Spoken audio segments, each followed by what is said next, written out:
That's who we are. And so much.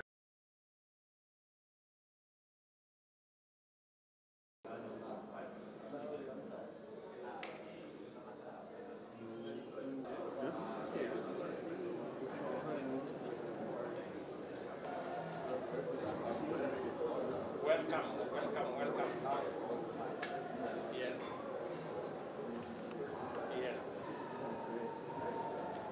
Yes.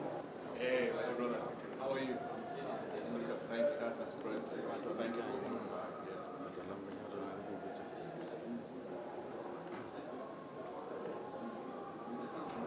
Yes. Thank you.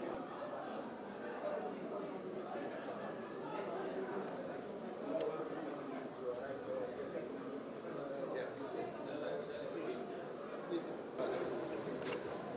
Hello. How are you? Very good. Welcome. Mr. President, how are you doing? How is Libya? Minister of Finance Kenya?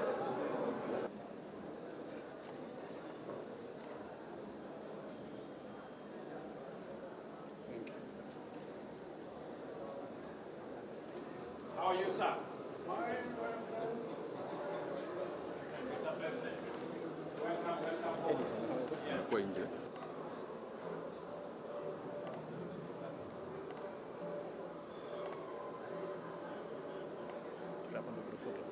Mr. President, welcome. Welcome to your home. You know this Mr. man? President, how are you, sir? Very good. Okay.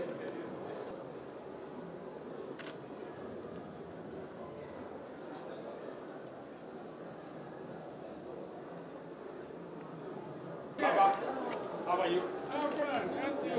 I'm good. I'm good. Get on the job back. Yes. Oh, good. How are the animals? Mr. President. C'est toute la couleur. Oh, Ça va? vraiment. How are you?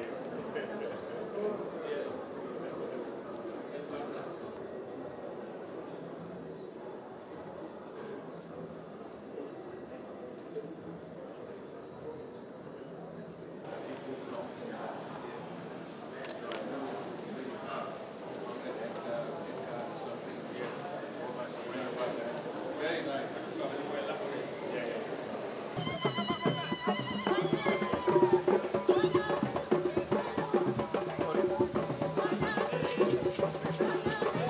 We are gathered here to reflect on the progress of our continent that has made in realizing the founding vision of this institution, the Africa Development Bank.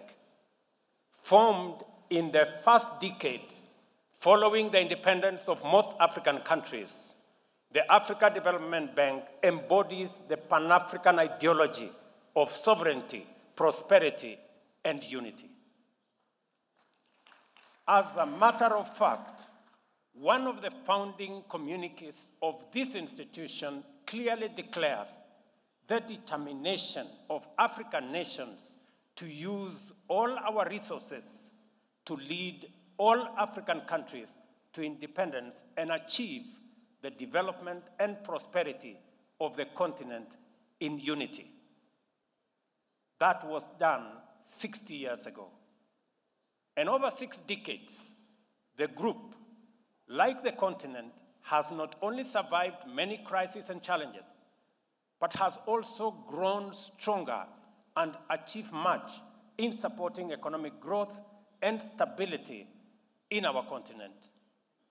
It has become Africa's premier development financing institution, To date, it has financed 5,432 projects across our land, 4,036 of them which have been completed, provided a mechanism to coordinate the fight against poverty, improve the standards of African financial institutions and other institutions, and contributed significantly to conflict prevention and resolution. You agree with me, ladies and gentlemen, that Africa Development's performance has been nothing short of sterling.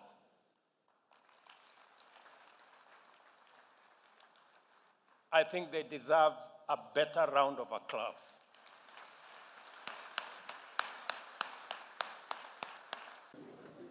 It is with real pleasure that I address this August Assembly gathered here for the annual meetings of the African Development Bank.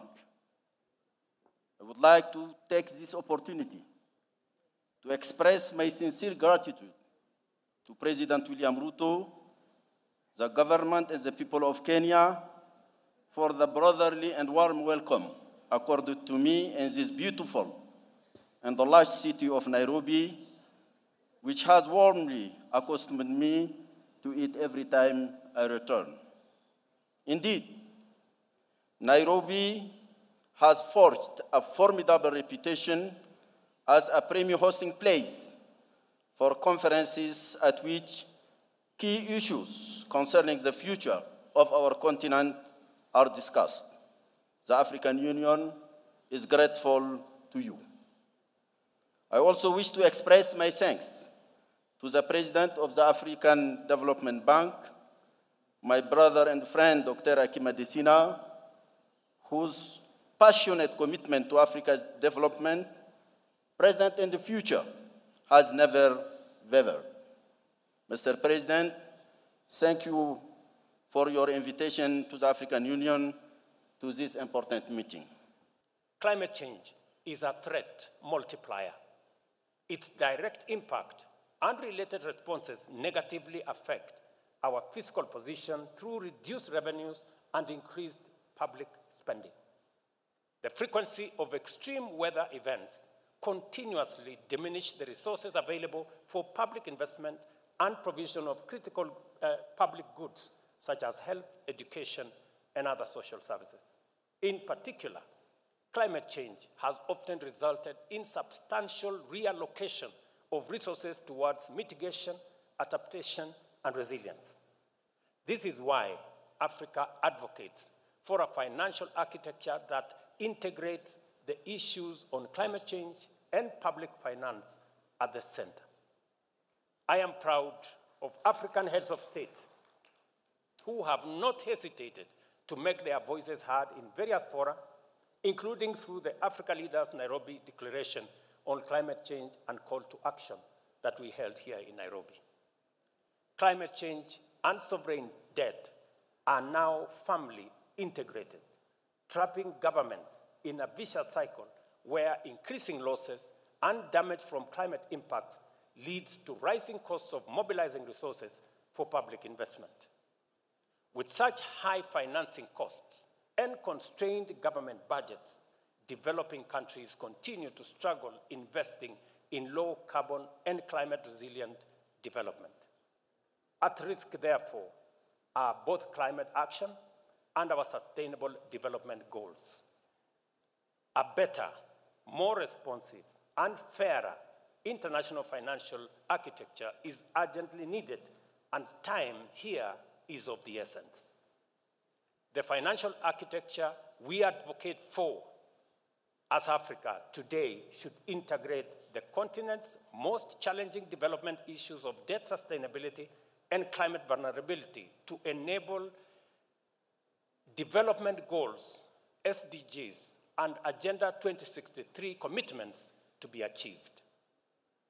I am encouraged by Africa Development Bank's vision for the continent, underpinned by the high fives strategies and the objectives of the newly adopted 2024-2033 10-year strategy, which provide important foundations for these critical continental objectives.